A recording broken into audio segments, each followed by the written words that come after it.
Espero que hayan tomado café doble. I hope you've had a double shot of coffee this morning and you're well awake.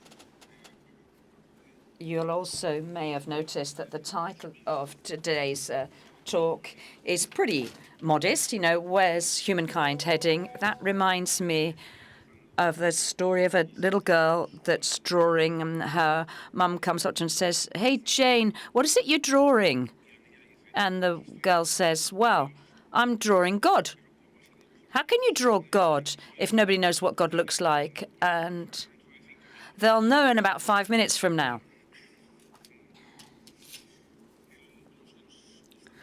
Those of us that are concerned about educational policies, which should actually be the backbone of all policies, need to think more quickly, and need to think together. Why do I say that? Because of the complexity of the problems that we're facing. An ancient philosopher, Heraclitus, said something that we should think about. If you don't know the unimaginable, then you won't recognize it when you find it. So if you're not prepared for the unimaginable, you're never going to recognize it. So where are we? From an educational viewpoint, we've always got a problem there looming on the horizon, which is that everybody's in a state of educational alarm because nobody really knows what we should be doing now. I've spent 5 years researching a book which I'm going to entitle The Educational Forest, and nobody knows where they're going because there's two sort of contradictory things operating here. We have to decide if we should be preparing ourselves for a predictable world, or should we be preparing ourselves for the world that we wish for? If it's a predictable world, we'll all become conservatives. If it's for the world we wish for, then we may be misleading our students. So we sort of have to exist in this unstable balance. There are two visions of the future. One, which is the VUCA world, the VUCA world, and the other, which is uniqueness. The VUCA world is a model which the US Army started to study because, amongst other things, it finances much of the sociological and psychological studies in the US. And they just studied that these are the 4 elements that we can have in the future. Volatility, which is speed of change. Uncertainty, which is we don't actually really know the effects of the things that we do. Complexity, which is the interaction of many, many things. And finally, ambiguity.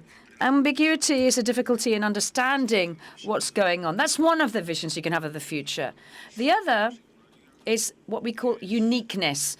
Well, this is something else that exists in the US. We call it transhumanism in US. What's going to happen with the coming together of 4 very disruptive technologies, which are nanotechnology, genetical engineering, neuroscience, and AI. And what we're being told is that in around 2014, in fact, it's probably going to be before that now, there's going to be a change in humankind. A technology expert said that several years ago, and we didn't take his opinion seriously at the time because we thought it was a bit strange. But now Cordelius, the head of research at Google, and we tend to take him a little more seriously because of the amount of money that Google has and because the people that work there are pretty intelligent. And it would seem that we are heading towards some very radical changes, very striking changes. But is the world as predictable as people say? Well, there are two things that make us think that maybe quite a lot of things can be predicted. One is a sentence by Voltaire who says, history never repeats itself. but human beings always do.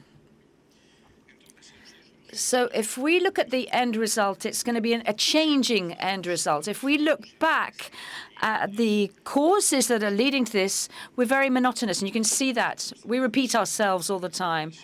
Recently, I saw on the telly 2 documentaries. One showed us the images of people fleeing from a city in Ukraine during the war. And after that, they showed some images of people fleeing during the Spanish Civil War in Malaga. The only thing different was that people were dressed differently. They had different luggage, but actually what they were doing was the same thing. People were equally afraid. They were trying to find a solution. They were incredibly worried. That was what was the same. This other text that you can see is written by Roy Dalio. He's interesting because he's a financier who's amassed a huge fortune by trading on futures. That's what many financiers do. And he said that in our lives, we're going to see things that we'd never experienced ever before. But when you look at huge periods in times, it seems that there are cycles that repeat each other over and over again. So we're not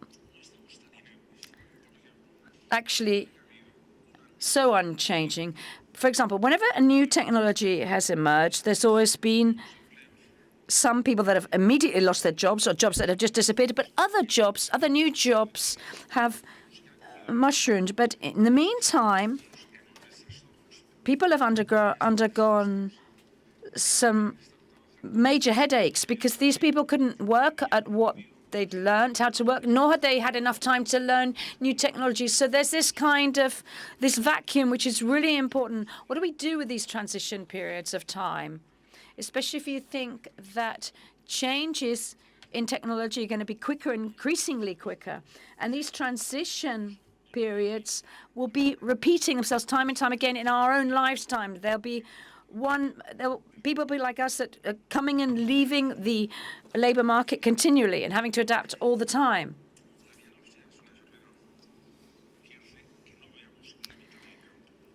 Hemianopsia is a disease which means you can't see half your visual field. And this is a disease that we can suffer from if we try to see the world that surrounds us, because we've separated it into 2 worlds. One is the technological world. That's half the field. And the other is the social field. And it's really serious if we do that, and I'll explain why. When we talk about artificial intelligence, it sounds like artificial intelligence, we're frightened of it. We don't know what it's going to do. It's as if artificial intelligence was like some kind of an independent being that operated of its own bat, that took its own decisions, that actually was going to impose those solutions on us. No, that's not true. Artificial intelligence is a machine, and a machine can be unplugged. If we talk about artificial intelligence as something that's in charge of things, then actually what we're doing is evading the responsibility of the other half, which are those people that actually handle these AI machines. It's like we're taking the responsibility from all of ourselves, because actually AI doesn't do anything. AI just does what human beings that operate AI want it to do. I'll give you an example. The brilliant technology of ChatGPT. ChatGPT, which means generative, which is something generative. But what's interesting here is the P. It's pre-training. These are systems that have been pre-trained. And as they've been pre-trained, what we're doing is we're telling this intelligence what it's doing right and what it's doing wrong. We give it prizes, and you can train it for one thing or for another thing. So we're going back to pure technique. Yes, these are very powerful combinatory systems. But what's interesting is how I direct that intelligence, giving it prizes so that it repeats one thing or doesn't repeat another thing. That's where the human component comes in, the human factor. So we need to get used to looking at both things at the same time. There's no such thing as artificial intelligence. There's a system of artificial intelligence plus a human system. That's what we need to look at. For the whole, because it's going to be used for a whole thing. We don't need to educate people who know how to use AI systems, but rather, what sort of people are we interested in using AI? So we're creating a specific kind of practitioner or professional. That is, those practitioners that we feel have to be able to do both things. That is, they need to know how to handle systems and also handle them in a socially useful or important way, something that benefits society. That's the kind of practitioner that we need to train or educate.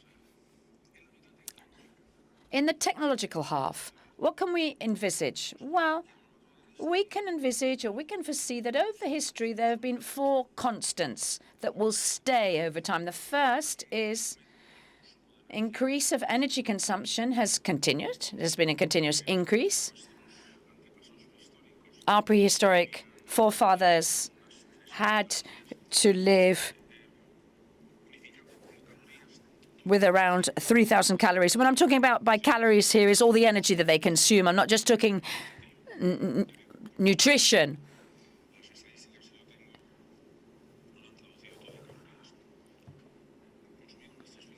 So, and the current American today actually consumes about 230,000 kilocalories.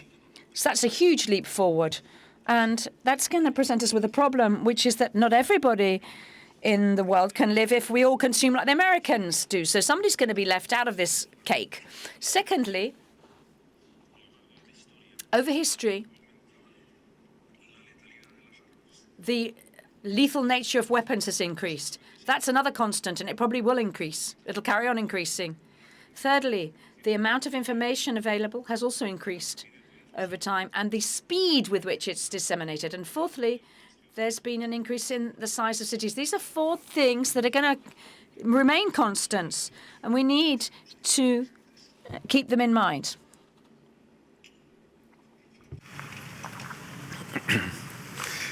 Pero desde el punto de vista social, But from a societal viewpoint, there's more uncertainty if we look at the social half of things. Firstly, societies have progressed ethically. In fact, in all the things that we can now measure, we've improved. For example, lifespan, rights, respect for rights, equality despite the huge difficulties that exist. Our living standards, our educational standards, all of these things have improved. However, periodically, there are complete and terrible collapses of all of this. I studied in biography of inhumanity these tremendous collapses during the 20th century, 2 world wars, genocides starting with the Armenian genocide and ending with the Yugoslavian genocide, at least 2 huge famines brought about by politics, one in Ukraine and the other in China, with over 50 million people dying of hunger. War techniques are still being repeated, and revenge techniques such as mass rape of women. This has been repeated over the 20th century. So we've got ethical progress with huge breakdowns, huge collapses, huge meltdowns that we need to know how they come about so that we can avoid them happening again. Also, we need to recognize, and this is something that we need to recognize as a constant during humankind, that power expands. Power never, there's no brakes on power. You need to put the brakes on, an outsider needs to put the brakes on. So we need to realize that there need to be some kind of compensatory power in society, because otherwise it's not out of politicians' evil, but rather power structures always produce emotionally perceptive biases, which means that those that have power lose their perspective. they have a completely different perspective. So if these people aren't surrounded by a civil society that's well educated and acts as a counterpower, all this power just expands and just exaggerates its power. You'll all have heard Acton, who said power corrupts and absolute power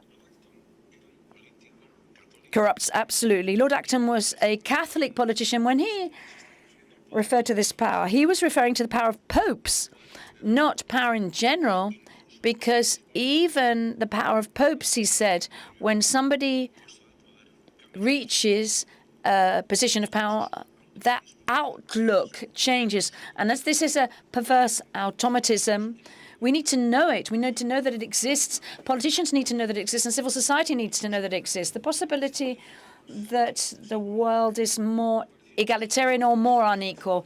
When new digital technologies mushroomed, the first hackers were those IT weirdos, people in MIT and Carnegie and in others as well. They were all convinced that new technologies at last were going to lead to world equality. Now they thought, okay, we're going to get the democratization of knowledge. That's not what happened. In fact, there's been a concentration of power, an absolute unimaginable concentration of power. In fact, we don't know where these technologies of singularity that I mentioned initially, where they're heading. They may create incredible social divides, and those that have possibility to access these technologies are probably going to be almost immortal, and at least that's what the gurus of singularity are saying. And those that aren't, I don't know what's going to happen to them. I'm talking about that now from a Labour viewpoint. Let's give you an example now of what new employment might look like. Amazon. Amazon's a company, a hybrid company, that we should take as an example, because there's part of Amazon which is technologically sophisticated, but actually at the end of the day, your package is delivered by a guy on a bike.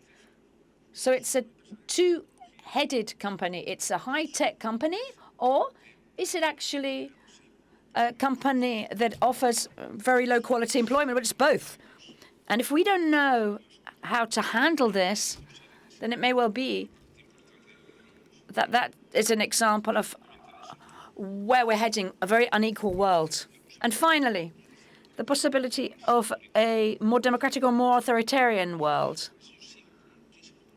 I'm really concerned about what I've called the Skinner triumph. Skinner was the patriarch of behavioral psychology, which appeared in faculties for about 30 years. And it's characterized by a very simple principle. Whoever has the possibility of giving prizes or offering punishment is who determines the way people behave. And we said, oh, no, that works with pigeons, but not with people. No. Actually, that's what's happening via new technology. There's a very small change that we've seen in mobile technologies, which people actually didn't take much notice of because it sounded a little bit like a marketing gimmick. And that is introducing likes. These idea of likes, the thumbs up. What these likes have done is they've created a general submission in mobile users because everybody wants this little prize. Or everybody wants the like. That's a Skinner way of looking at things. What Skinner did with these pigeons was to give them little rewards. What technology does with the users is give them little rewards, and we all kill each other for a like. It's really serious, but it's actually even more serious that the ideological proposal that our students are going to have to deal with, because it's something that's very, very well organized, it's something that's technologically very well grounded and is very intelligent, is the political proposal made by China. The problem of China isn't that it's a great technological power or it's a good economic power, is that it wants to be a major ideological power. And it's actually putting to us a very well-structured problem, which is the Western world, when it thinks of democracy, is getting things wrong. It's getting things wrong because it's put as its main value freedom. And freedom actually isn't that valuable because it can be misused. If we follow the Confucian tradition, freedom isn't the main value, but rather harmony or justice. So you choose. Isn't that what you wanted? And if we get that, it doesn't matter how we get it. And they're trying to achieve it by the social credit system so that every person will have like a file on them with a dashboard, and you'll get a good score if you do things well, and you have points removed from you if you're bad. So if you want to access a state service, what they'll look at, okay, hang on, let me just have a look at your scorecard. No, you're not entitled to anything because you haven't been a good citizen. Sorry. So the idea is to use this system of rewards and punishment for people to be good citizens, even though they're not free. Well, they might have been free, just like we've been free. We're free as long as we've got our supermarket booklet. We get the impression that when we visit a supermarket, that we're free because we can choose between many, many products that are on the shelves, but only what's within the supermarket. So you have a freedom under surveillance to a certain extent. So what do we do with this? Well, we need to integrate both sides of the field. And when we talk about autonomous technologies, they're actually not autonomous. Also, it's a supermarket freedom once again. Machines do, or they're independent, within the framework that we've set out for them. So let's not forget something that I heard Tim Harris say. He's a technologist in major companies, and he said, don't forget that behind every screen, there are 1,000 very smart people trying to get you to do with the screen what they want you to do. So we have to get used to looking at everything, technology and users as a one whole. Let's put together both halves and let's look into each of the technologies and what it's used for. Up till now, for example, all AI systems are used to increase control or automated use. But we need something different. We have to see how we can use AI to increase possibilities and not to substitute possibilities. We don't want anyone to substitute us, but to have more possibilities of action. Therefore, we have to look into how technologies can increase opportunities instead of limit our opportunities. And this is what I've tried to do through the Centauro project.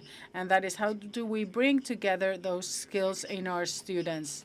They need to have the skill of using technology, but also increasing their skills in a surprising manner even. Now, let me go back in time, because when we are educating, what are the aims of education? 3, the same as always. We need to develop talent of our students for absolutely everything.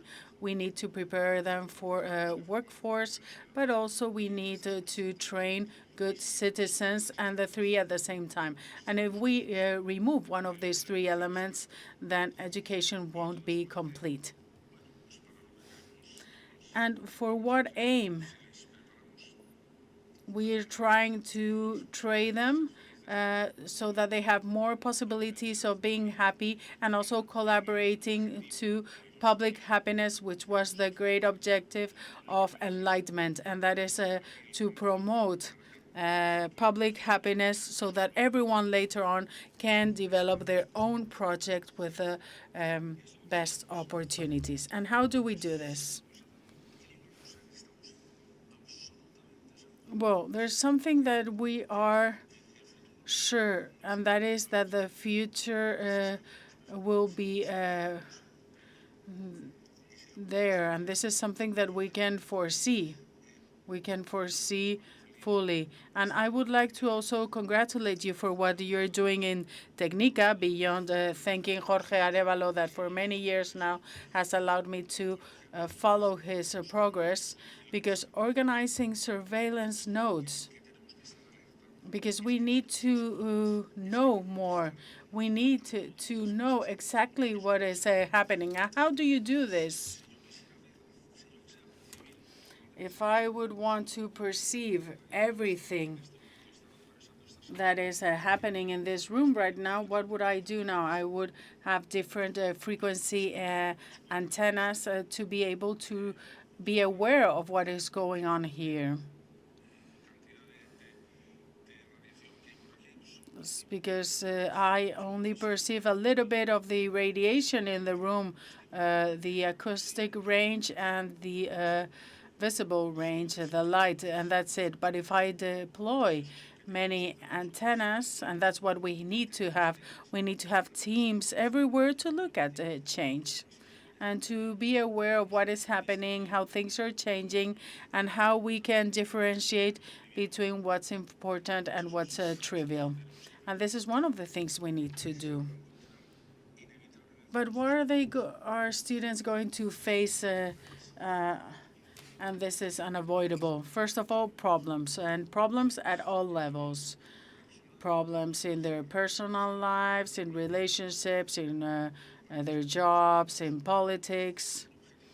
So we have an educational objective, a clear one. We have to help them solve these problems, teach them how to solve problems, to problem solve. And before, we thought that each problem had its own specific methodology, but now we see there's a general methodology that can be transmitted to our students. So first of all, let's see if you are able to problem solve. This is what I call intelligence, but using your energy and solving problems.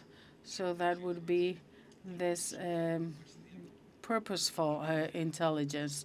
And then in Spanish, there is a type of person.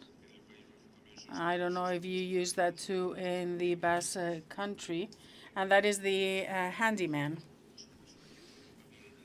That is a person that has the ability to solve practical problems. They're not electricians or plumbers, but you present them with a problem and they are able to solve this. I've been lucky enough to have these two handymans working with me that are absolutely wonderful because of all the things that they could do. And one of them, when I asked something, he would say, I'm sure it has some kind of solution. And a couple of days after, he would come and say, I found the solution. So what did this person have? And in fact, it was someone who had dropped out of school. He was a spontaneous talent. But there's two things that if we're able to fine-tune, we're able, or we should be able to introduce them in the education system. The first thing is that everything that we know in problem solving or creativity, because at the end of the day, creativity is problem solving. In creativity, you either solve new problems or you solve all problems in new ways. That is the only difference. But at the end of the day, it's a broader category. But it's a personal attitude. So there are people that are ready to solve problems, and then they also have other skills. But we talk about how we should help train this purposeful people or this problem solvers.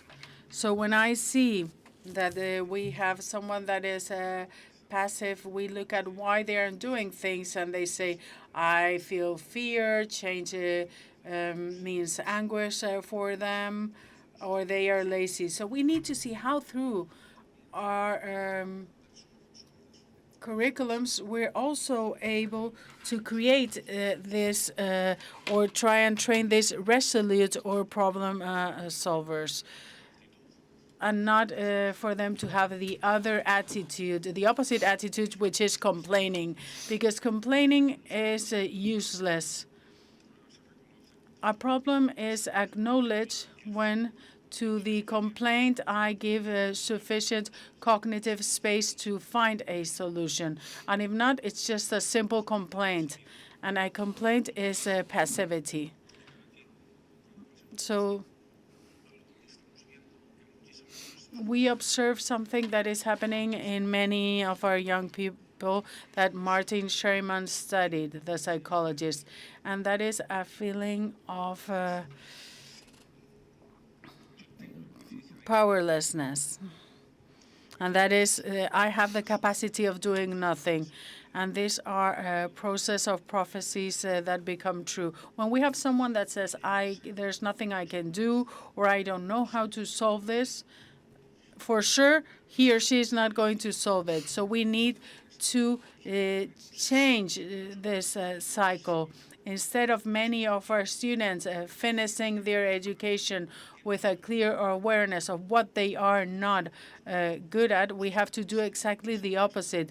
They need to leave or finish school and college knowing what they are good at, what they are useful at, and what are the characteristics or features of a resolute person. They are active, because passivity just chronifies a problem. The passivity of the education plans in Spain is present. Why haven't we been able to change things? Because of passivity. And we continue complaining about the same things we complained 40 years ago. So we make this problems chronic. Why in 3 centuries haven't we solved the problems of nationalisms? Because of passivity. Because we have to say, we have a problem. I don't have an enemy. Because when we talk about the terminology friend or enemy, I'm talking about making you disappear. But let's look at it in this way. We have a problem. Let's try to solve it. I don't want you to disappear. I want for us to solve the problem. So activity creates, and it's a position of trying to find solutions and looking at reality and not just waiting for reality to be imposed on you. Also, a feeling of efficiency. Our students have to be aware of the advantages, skills, and potentials that they have. They have to be courageous. Why? Because not being courageous is bad for absolutely everything. And in our personal life, we have to think about all the problems we never solved because we weren't courageous enough to do so. Resistance is important, because looking for solutions is difficult, and we need to be determined. Learnability, something that all companies are looking for. Our training becomes obsolete very soon. So we need for our students or our employees to have the will to learn and the capacity to learn in a fast manner. And this is just training that we need to convince our students of how they need to continue learning through life. And finally, cooperation, because problems are not solved in an isolated manner because of their complexity. I'd like to give the example that the Boeing 747 has 3 million parts, and assembling it is very complex, but it flies. So if we are learning to assemble all these human parts, then we will be able to solve problems in a better way. And what are the necessary skills? And they are clearly these ones. And in each of these elements, we can integrate more things. First of all, we need to be good at identifying problems. Because if we mistake the identification of problems, we're going to solve problems that don't exist, or we're not going to solve them adequately. At the end of the 19th century, in London, there was a pest which was called the craziness of the gin. And that's because everyone was getting drunk with gin. And when they tried to remove that, with anti-alcohol problems, things didn't work. Why? Because this came from something prior to it, which was the life conditions of the workers. So the only solution for them was to get drunk. So the problem was in the origin, in life conditions, but not in them drinking. I've worked a lot with organizations that work on drug addiction. Drugs are not the problem. They are a bad solution to a problem. So we always need to find the origin of the problem. And secondly, we need to be able to find solutions, and that is to be aware of the different solutions and know to choose the best option. And then one third element, and that is to implement them. It's not enough to find the solution, but then you need to see if it can be implemented and how. Fukuyama, that works in Stanford, says we are educating politicians that know how to analyze the situation really well, but don't know how to solve the problems. Why do I admire Technica so much? Because you work in a practical manner. You have that talent. You not only have good ideas, but you implement them. And that is what really provides value for any policy on education. And I will be finishing with this. This quote from Antoine de Saint-Exupéry is very clarifying, because we're not going to be able to solve the problems of our students. We don't know what those problems are. But what we can do is to start the intellectual, affective, social, and political driving forces that they will later use to solve their own problems. And that was everything. Thank you.